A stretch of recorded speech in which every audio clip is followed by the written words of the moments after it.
Islam was developing a need to mark its most holy wall more grandly.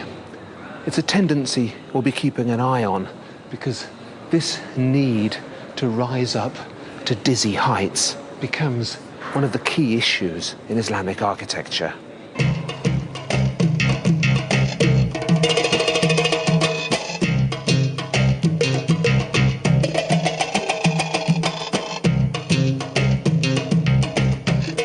Among the most famous of all Quranic verses is the one inscribed most often on mosque lamps.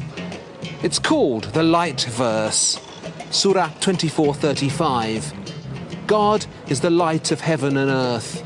The similitude of his light is a niche in the wall. The glass appears as if it were a shining star.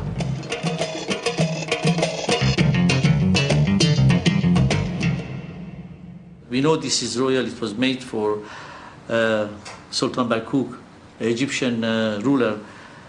We know the date, which is about 1385. It's dated, is it? It's toward the end of, no, we know when he ruled. That's why we know the date. Yeah. And this would hang just in front... Either in the mosque or in the house. But they call it mosque lamp because that is the description that was given when it was produced. But it didn't mean that it was specifically used in the mosque. It was probably was used in probably homes and palaces too. And then there were chains coming from here, holding this. And most of the time, they had a ball, which was like an ostrich egg, sitting on the top of the lamp. And there was always a question, how come they needed to have an ostrich-shaped glass bowl sitting between the chain that connected the lamp to the ceiling? And usually, obviously, they had candle inside. The reason was that they didn't want to have animals falling into it.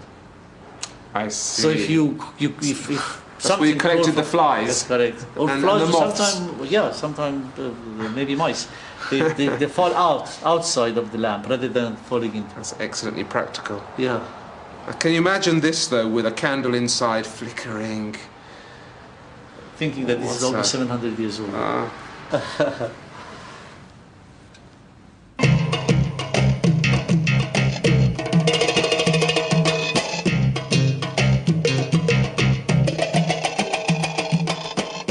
Egypt has a special relationship with precious stones.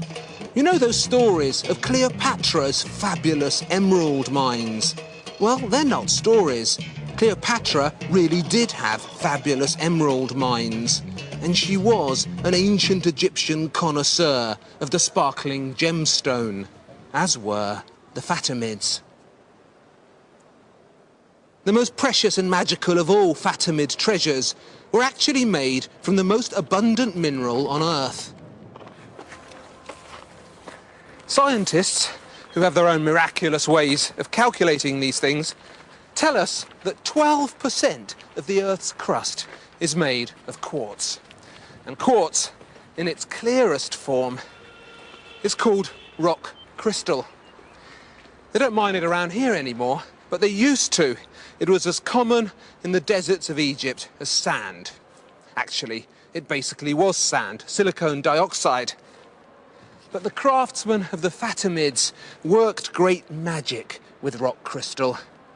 They took blocks of it, much larger than this, and carved away the insides until the walls of their rock crystal ewers and drinking glasses were as thin as paper.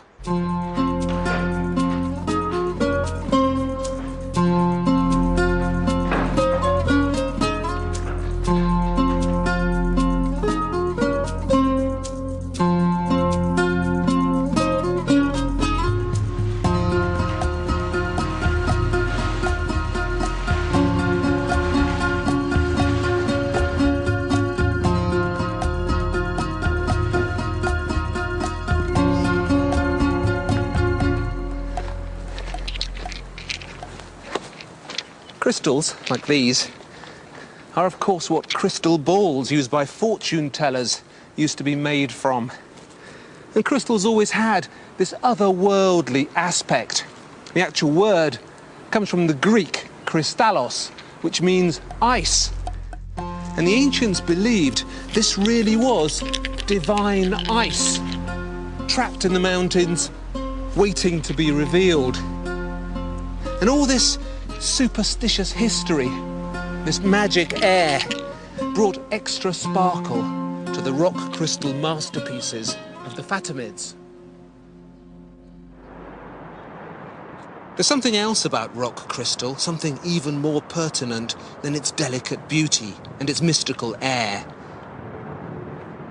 According to the Quran, the goblets passed around among the faithful in paradise are also carved of rock crystal.